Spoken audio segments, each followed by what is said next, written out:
May konso to around this area, yung box. 2,750 to 650, so $1,000 po yan, $100 range, malapad-lapad po yan, ano. Pero alam nyo si Goldie, pagka gumalaw na yan ng malaki, ito, long red, long green, yung mga susunod niya, maliliit na. Maliliit na, minsan may mga buntutan lang yan. So, ito na yung laga range na tinatawag. Dito ka na maglalaga rin, mag-in and out ka na, mag-edit ka long short.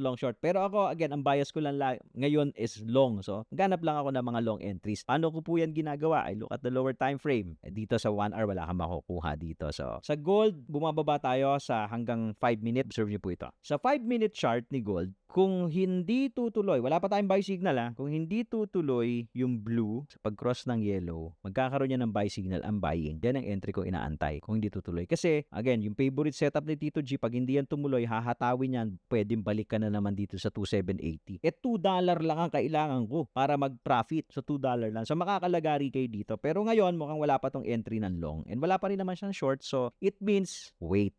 Pag walang lumalabas, mag-antay. Hindi yung pasok ng pasok. Tapos nauubos.